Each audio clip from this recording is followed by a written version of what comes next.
Today we're looking at Unit 1 and Units 4. That was the very first thing we did and the thing we did right before Thanksgiving break. We're starting with just comparing some numbers. So it says compare the numbers using the less than symbol, greater than symbol, or equal to. I'm going to use my calculator to make these numbers all look the same way. So I'm going to pick to make them all look like decimals, then compare. So my first number is 67%. To change that into a decimal, I need to divide it by 100 in my calculator. So I'm going to write that I'm doing 67 divided by 100, and I get 0.67. In my calculator, to change 2/3 to a decimal, I'm doing 2 divided by 3, and I get 0.6 repeating. Lots of sixes. If I look at which one is bigger, 6-7 is going to be bigger than 6-6 with more sixes after, so my symbol would open to the 67%. The next one, the first number is already a decimal, 0.821. The one next to it says that it's 821 as well, but it repeats, so it would be like 0.821, 821, ... The bigger number is going to be the one on the right because of the 8 that follows the 1 when it keeps going right here. This one on the left would really just have a bunch of zeros after it if it kept going. And an 8 after a 1 is bigger than a 0 after a 1, so the right side would be greater. The next question it asks is, what is a perfect square and what are the first 12 perfect squares? This was, I think, the thing we did on the first day of school. Perfect square is a number times itself. So if I make a list of the first 12 of these, a number times itself, 1 times 1 is 1, 2 times 2, 4, 3 times 3, 9, 4 times 4, 16. And I'm going to keep going. 5 times 5, 25.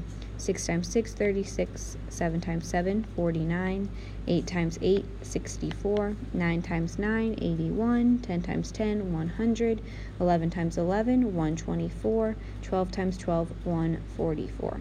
Sorry, 121 and 144. My next question is not about perfect squares, but perfect cubes. Perfect cubes is kind of like it, except for it is a number times itself 3 times. That's what the cube means. So I'm writing down that definition, a number times itself 3 times, and the first 5. So 1 times 1 times 1. 3 times gives me 1. 2 times 2 times 2 gives me 8. 3 times 3 times 3 gives me 27. 4 times 4 times 4 gives me 64, and 5 times 5 times 5 gives me 125. I can always use my calculator to check those. The next thing it asks is how to do the opposite of that. The opposite of cubing something is to do a cube root, and to use our calculator to do it, remember this is our symbol for a cube root. It looks like a square root, but it has a 3 in front. And we push the buttons math and 4 to get that button. Math is on the left-hand side, and then 4. Our next idea is, how do we know if a number is rational or irrational? A rational number, we'll start there. There are lots of different ways that a number could be rational. Remember, rational means you're pretty normal, you make sense. So things that would work for that would be a whole number. That's a pretty normal number. A decimal that repeats or has a pattern. So I'm going to write decimal with a pattern. Or a fraction. If we have a regular looking fraction, for example, 3/4, I'm going to even put in here. Something like that. That would be a rational number. We've got whole numbers, decimals with patterns, fractions, or, last thing, a decimal that stops. If it ends or stops, it will be rational. So I'm going to put, for an example for that, maybe 2.67. That ends. It doesn't go on forever. It stops. Last definition for this question is irrational. So for an irrational number, that means you're kind of crazy, don't make a lot of sense. Those are going to be a number that when it's a decimal, so I'm going to write number that never stops, so it goes on forever, and is random, there is no pattern to it, when it's a decimal. So if I get a number that's not a decimal, I'm going to change it to a decimal and then look and see if it's random and it goes on forever. It would be irrational. It'd be kind of crazy, not make a lot of sense. So below we get to circle the numbers that are rational. So the first one says square root of 441. I have no idea what that number is, so I'm going to type it into my calculator to help me out. Looks like when I do that, it turns into 21, a whole number. So I'm going to circle that because a whole number is rational. I'm also going to write an R to show that it's rational. Then I look at the square root of 18. When I type that in my calculator, I get 4.24 and a bunch of other stuff. It looks like it's going on forever. Of course, it can't on my calculator because my calculator has to cut it off at some point, but it would have gone on forever, and it's random. So that one is irrational. I will not circle it. The next one, I don't even have to put it in my calculator because it is a normal looking fraction, which means it is rational. So I'm just going to write that it's rational because it is a fraction, and I'm going to circle it. If I did put it in my calculator, I would get negative 2.8, which stops. So again, rational. The next one, I definitely don't need to put that in my calculator. I circle it. It's rational because it's a whole number.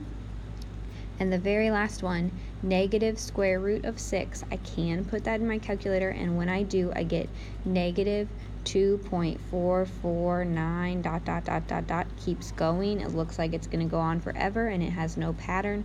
So this is irrational. I will not circle it. After we talked about rational and irrational, we are looking to see between what two numbers would this square root be. So it says the square root of 18. There are two ways I can think about this. I can look back up at my list of perfect square numbers at the top of the page, and I can find where 18 would go, what it would go in between. So 18 would be right in between 16 and 25.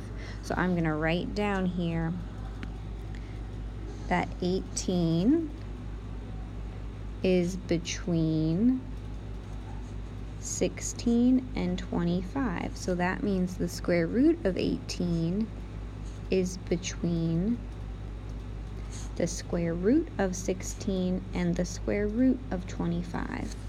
Well, we know what the square root of 16 is. That's 4, and we know that the square root of 25 is 5. So that means the square root of 18 is between 4 and 5.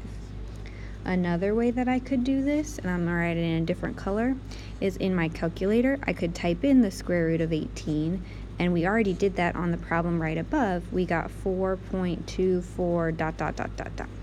So if my decimal is 4.24, that's the same thing as saying the square root of 18 is between 4 and 5. So there's two ways we could tackle that problem, one with a calculator and one without. On the back side is Unit 4, Pythagorean theorem. So let's just write our equation over here in the question column. Our formula was a squared plus b squared equals c squared. Let's draw a triangle, a right triangle to go with that. Putting my right angle in the corner, and I draw my line across. So the side across from the right angle is C, and our vocab word for that is the hypotenuse. A and B can go on the other two sides in any order, and their name is legs. So looking at our first example, it says to find the missing side of each of the right triangle. So drawing my arrow across again, calling it C, calling 12A and 16B. I'm going to write down my formula, a squared plus b squared equals c squared, then plug my numbers in. So instead of a squared, I'm putting 12 squared. Instead of b squared, I'm putting 16 squared, and equals c squared. Time for my calculator or my brain to do 12 times 12, 144, plus 16 times 16, 256, equals c squared. Then I have two numbers, I can add them together. 144 plus 256 gives me 400, equals c squared. I need to get rid of the square now, and the opposite of a square is a square root. So I draw a square root on both sides, and I get c equals 20. We know that the answer could also be negative 20, but it doesn't make sense for a side of a triangle to be negative 20, so we're just putting positive 20. Time for the next one. Drawing my arrow across again, labeling C, labeling A, labeling B. A is the one that doesn't have a number this time, so I write my formula. A squared plus B squared equals C squared. I'm plugging in what I know. A squared stays the same, B squared is 24 squared, C squared is 26 squared. Time for my calculator. A squared plus 24 times 24 is 576. 26 times 26 is 676. Now I have a number 576 that I don't want on that side, so I'm going to subtract to get rid of it. So I am solving now. It looks like I'm going to have to use some space on the right, so I would have a squared left, no more 526's, just equal to 100. To get rid of the square, I do the square root again on both sides, so a equals 10. Again, I don't want to use negative 10 because that doesn't make sense for a side of the triangle. My next question says to determine whether the three side lengths below would make a right triangle or not. So I'm looking at these three numbers, and I know that the biggest one is C. So C would be 40, A can be 24, and B can be 32. I'm going to use my formula again. A squared plus B squared equals C squared. Plugging my numbers in, so 24 squared plus 32 squared for B equals 40 squared for C squared. Time to do some calculations with my calculator. 24 squared, I have 576. 32 squared, I have 1024. 40 squared, I have 1600. I need to add the two numbers on the left side to see what they equal, and when I do, I get 1600 for the left side, and I had 1600 on the right side. That's true. That makes sense. So yes, they would make a right triangle. Last question is about finding 2 points on a graph and seeing how far apart they are. So it says if segment LM starts at L, which is at 3, 3, and ends at M, which is -4, -2, what is the length of the line segment? So I need to put this dot on here for L at 3, 3. Remember, that means 3 for X, so I go 3 to the right on the x-axis and then up 3 for 3 on the y. I'm going to label that this is L at 3, 3. Then I need to find M at -4 for x, so I'm going left into the negatives for -4 and then down 2 for -2 for y. I'm going to label that that's M, that's at -4, -2. I need to make these into a right triangle. So the first thing I'm going to do is connect them. That is the slanted side, or the hypotenuse of the right triangle. Now I draw the legs straight across and straight up on the lines of the graph to make a perfect right angle in this corner. Time to label. I'm going to draw my arrow and label C, A, and B.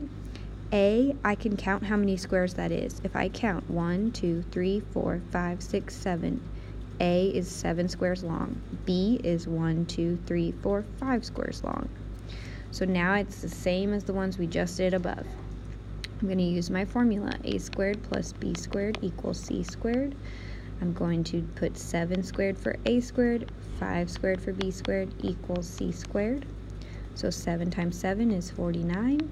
5 times 5 is 25, and it equals C squared. Now I'm going to add together 49 and 25 and get 74 equals C squared. Last thing, square root both sides, so C equals, and I do have to round, 8.6. Again, -8.6 would not make sense, so I'm only leaving +8.6 for my answer.